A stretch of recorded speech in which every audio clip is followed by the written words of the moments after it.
do sit and relax and enjoy the work of Team Time-Based as they set up for, sadly, our final part of the session on luxury this afternoon, where we'll be focusing on that word that I mentioned at the beginning, agency.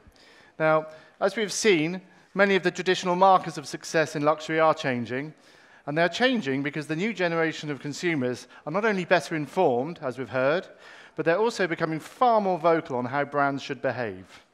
And with many of this new generation supporting urgent social issues, we can ask ourselves, is now the time that brands go beyond mere self-interest to reflect and even represent the social causes that affect our lives?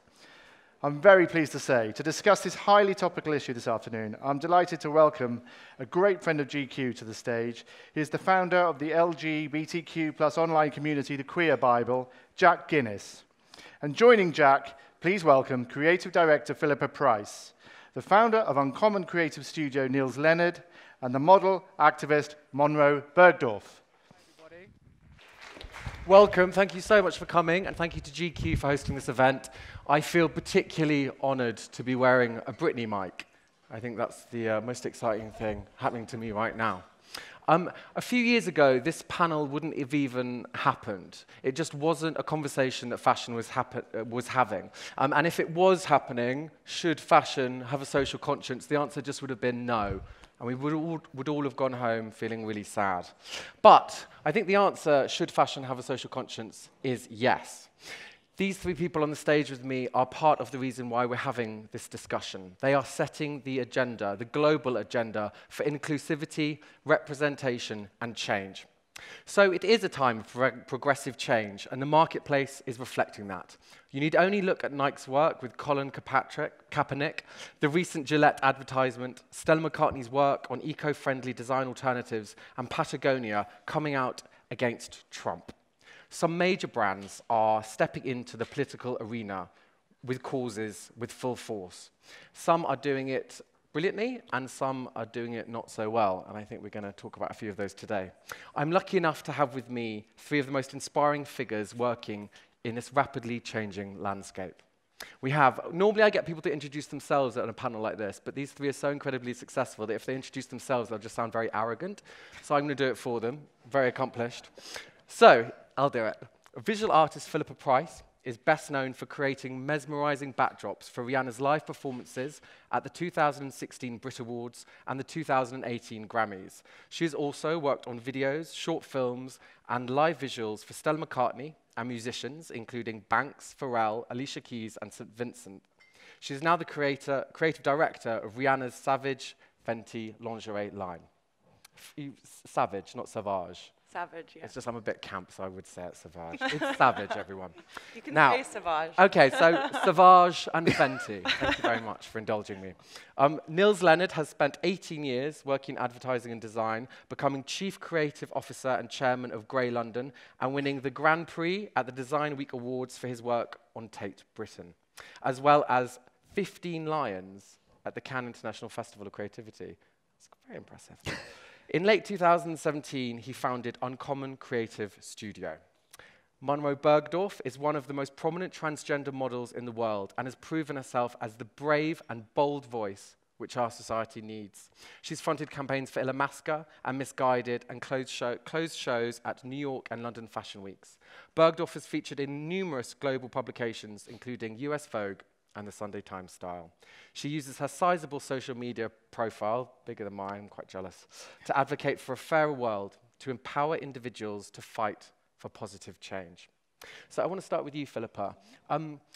What was wrong with the lingerie industry? I think of your brand as a very disruptive brand. What was wrong with the lingerie industry, and how did you disrupt it? Yeah, well, the lingerie model hasn't really changed in 70 years. There's definitely been changes in boob-shaped trends, but the idea... Say boob-shaped trends? Yes. Boobs are trendy and they change? There's been slight changes through the decades in what's trendy for Okay. bras, but the kind of ideal woman that the lingerie market has defined hasn't changed since the 50s. And I think we aimed to really shatter that image and redefine womanhood, what the ideal woman is for today's world.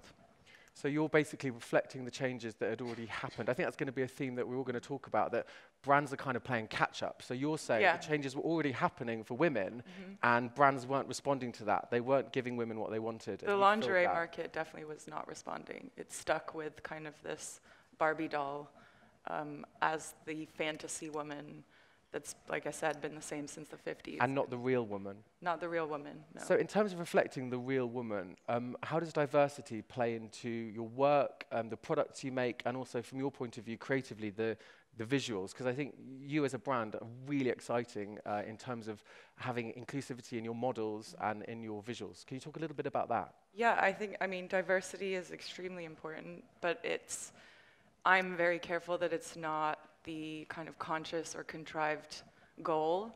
For Savage, for example, when we're casting, like I said, we're trying to redefine the new woman, and that is about an attitude. It's not about body, it's not about color, it's not about race, age, gender, anything. It's about finding women that really exuded this self-confidence and self-love, being whoever they were. And I think that authentically led to us having this amazingly diverse cast.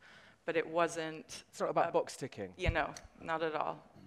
And that's something I'm very careful of. I don't think it should be about checking boxes. So I think for brands moving forward, this is a really interesting point here you make. It's not about ticking boxes. It's about matching the consumer's values. So you talked about a feeling there, the feeling of confidence, and that's something you want to instill in your consumers. Yeah.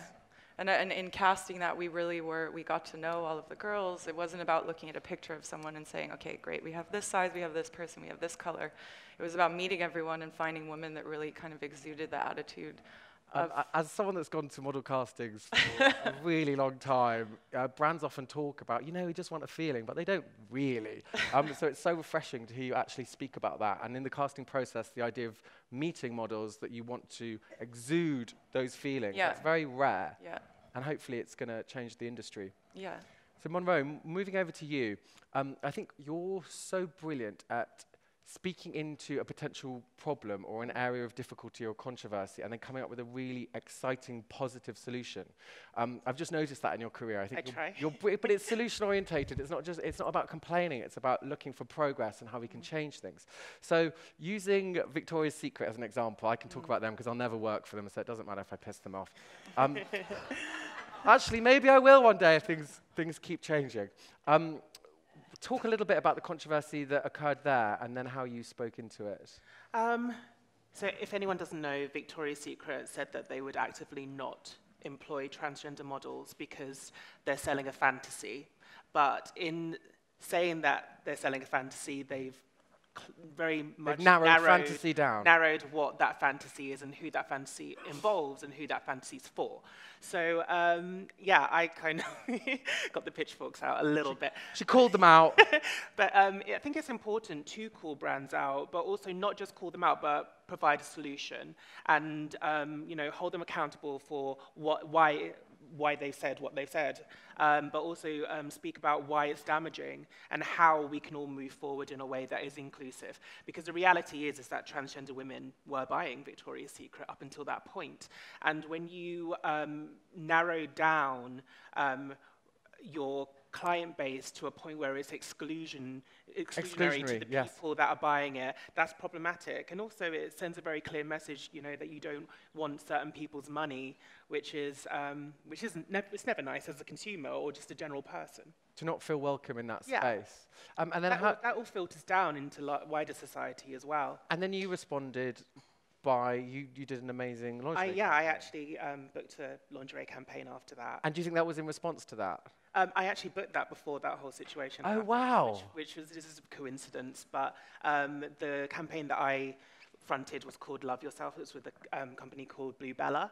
And it wasn't just me in that campaign. It was women with burn scars, severe burn scars, women with different walks of life that all had a story. So I think it's a little bit different to how you cast with Savage, because these women, it was all about our stories, and we were cast because of our stories. But at the same time, there is a similarity there, because there's the idea of confidence. There's an idea of we're wanting our models to send out a specific message that's inclusive and isn't excluding. Sure. And also, you know, Victoria's Secret isn't a company owned or designed by women. It's, you know, men making the decision. And I think that makes such a big difference when you're selling something like lingerie, which is highly personal and has a history of being sexualized. I think it's so important that, you know, a company like Blue Bella, which is female-owned and female-designed with women in mind. So there you're talking about the male gaze. Yeah, and I think, you know, it's fine for men to find Not the women male attractive. gaze like me, I mean the male gaze. Sorry, if that was written down, you would have totally understood what I meant. I apologize. I think it's really, you know, it's fine for men to find women attractive, but once you start dictating how women should be seen or what a woman should be doing to feel validated by society, that's the problem, and that's where the male gaze. So there you're getting, and it's very similar to your approach as a brand and as a creative, is the idea of not just giving power to people, but letting them take it up themselves and speak for themselves. I think that's where we're going, you know. The industry's changing because the people that are making the decisions are changing. For a very long time, it was a very certain kind of person that was in decision-making roles. And if we really want change, then we need to make sure that the people that are making the decisions are diverse throughout companies. That's a very, very, very important point. Now, Nils, I wanted to talk to you a little bit about your work and about how we're talking really about values here. We're talking about bringing a certain energy into a brand. Can you talk a little bit about how you've tried to bring diversity and inclusivity on the projects you've created? I love this conversation because essentially, I think it's one thing's dawned on me while you're both speaking is that most brands, the best brands, are actually a response to frustration and a response to things that have gone wrong. Okay, so everyone eulogizes Spotify now. They go, Spotify is fucking amazing. But they're only amazing because the record industry was ripping us off. And so we love them. And I look at it now and I go, diversity and inclusion and honesty and authenticity are the problem of our time. Is that because we were being lied to, we were being excluded, so there was a backlash, basically? Yeah, and I think the brands that are recognizing that and that have a view of the world are the ones that are going to survive. I mean, I look at those guys and go, honestly, there's another side effect to them behaving the way they behave, which is suicide. I mean, honestly, that you just look at yourself and give yourself a shelf life if you're not moving with the way the world is moving. And I just kind of go, your response to those woods that are burning in the distance, okay, is everything. And that's either the creation of a new brand, brilliant new brands that stand for new values, and we've seen new brands rocket like never before. You know, or that's, if you're in charge of a brand and you're running it or you're responsible for it, you should be pushing it that way. Amazing. Now, okay, that leads us to a lovely point. Who do you think is doing it well? Obviously, Fenty and Sauvage. Who else? Who else do you look at out there and you think, yeah, they're getting it. They're part of the future? Oh, God. Bluebird is a great example. Well, yeah, Bluebird, absolutely. I think, you know, if you look at the different fashion weeks by city, you can definitely see that it's leading by, you know, New York is way in the front when it comes to diversity, when it comes to inclusion, and when it comes to supporting designers that wouldn't necessarily get a head start in other countries.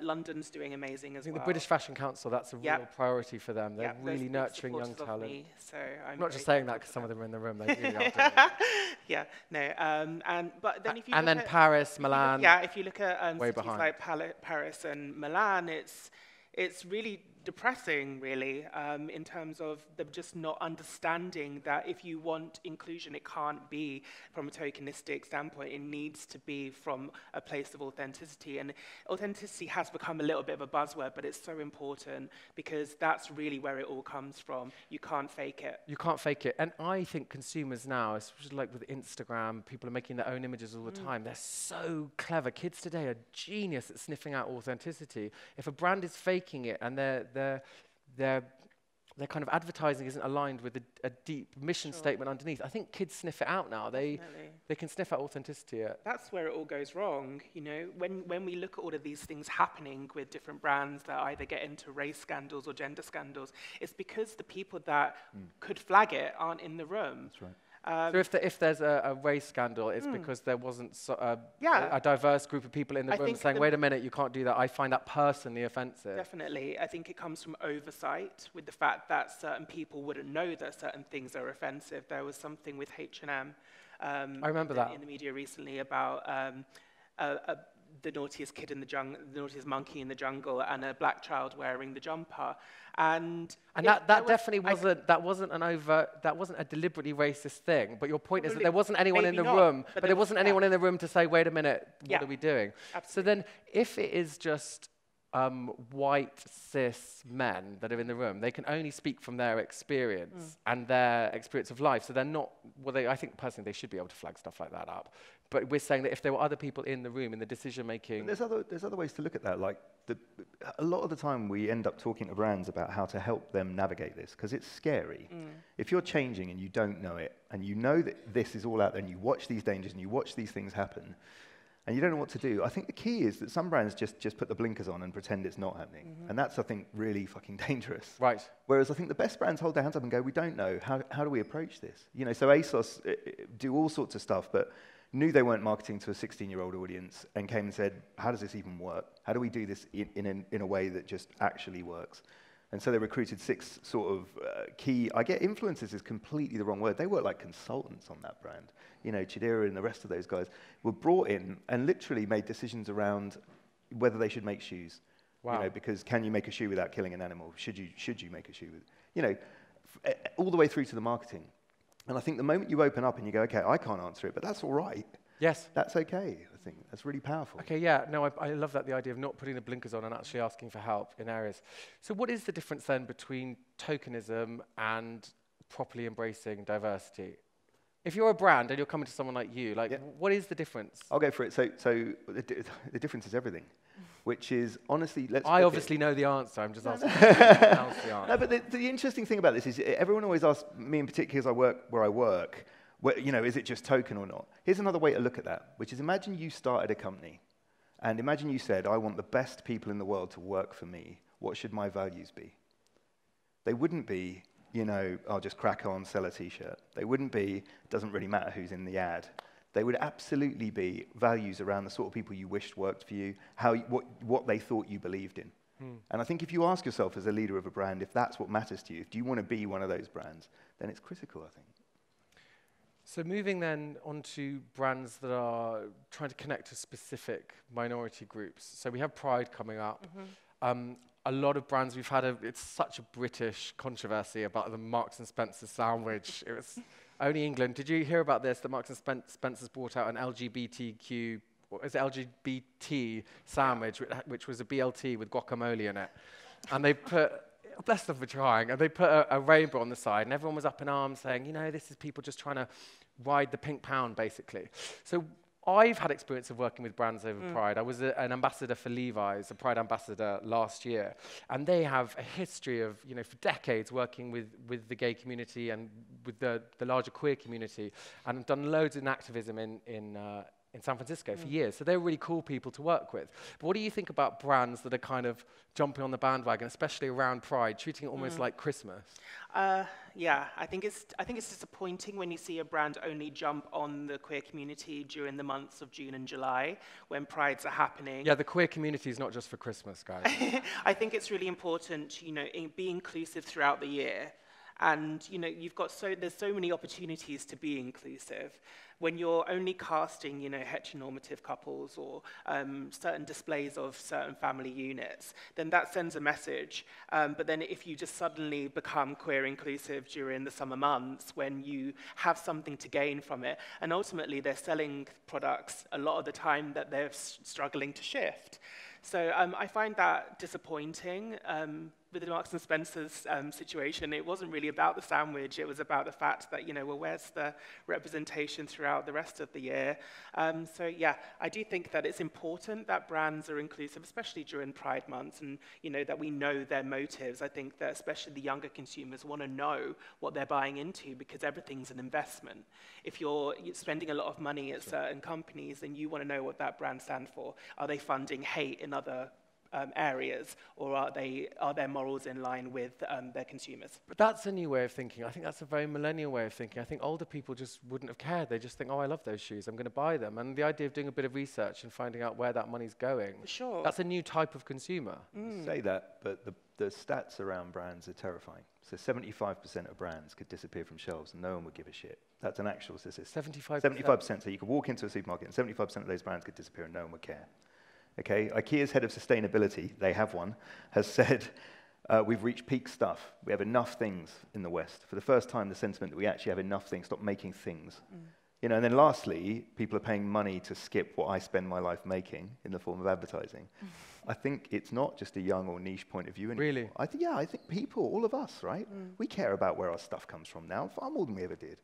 You know, it's not just youth, it's a mindset thing. Oh, absolutely. But I think it's a relatively younger thing in terms of people that are really activist about activists, especially online, you know, online activism. I mean, younger generations being involved in politics is just, you know, that's growing. They're the ones that are going to be changing the world in so many different respects. So I think that, you know, we're all becoming a lot more conscious, but the ones that are holding, you know, the coin as well are the younger generation. And with your brand, so talking about the younger generation, about engaging with them, through social media, is that very important to you and to get your message across? Yeah, definitely. User-generated content is kind of some of the most popular content. So explain how your user-generated content would work. Well, I don't run that part of it, but You're the boss. I mean, it's kind of all So a part of our... is that women taking photographs of themselves and sharing that? And that is a huge part of what we consider them models for Savage. I mean, posting photos of anyone, like we go through all the hashtags, anyone who tags Savage, and posting photos, again, of girls who exude the attitude that the brand stands for, regardless of their age, size, color, anything, we're sharing their content as well. And do you think I've just got my evil fashion brain on. I was like, oh, people are doing your advertising for you. That's genius. But that is a way of telling the story for your brand? Yeah, definitely. And allowing people to feel part of it? Yeah, yes. I'd be very happy if my picture got picked by brand. Nils, what is the importance of intention versus marketing? So we touched on that a little bit. So I think marketing would be like the end thought about how do we spin this, and intention would be about the DNA of a brand. Yeah, it's massive. I mean, it's not massive if you don't care. If you just want to sell some products and disappear, maybe, then it's fine. But it's massive if you genuinely want to matter. Someone asked me a question years ago in a pitch. We have these things called pitches where brands say, hey, we want to work with you, and, you know, have you got any ideas? And he said, which destroyed me, he said, how do we go from being a brand that sells shit to people to being a brand that people wish existed? And I was like, oh, God, how do you do that?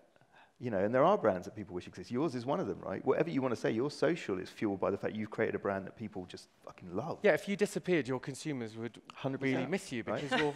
you're creating a product for them that no one else was creating, and you're doing it in a way that makes them feel part of the story. And now you don't have to create a brand that way, but I would argue that every pound you spend making a brand that way pays you back double. Really? 100%. That's fascinating.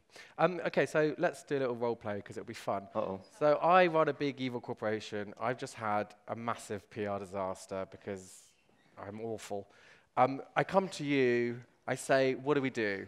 I can't go back in time and make myself a really nice company from the beginning. I wanted to just sell crap to people. I had a horrible PR disaster. What do I do? How do brands say sorry in the right way?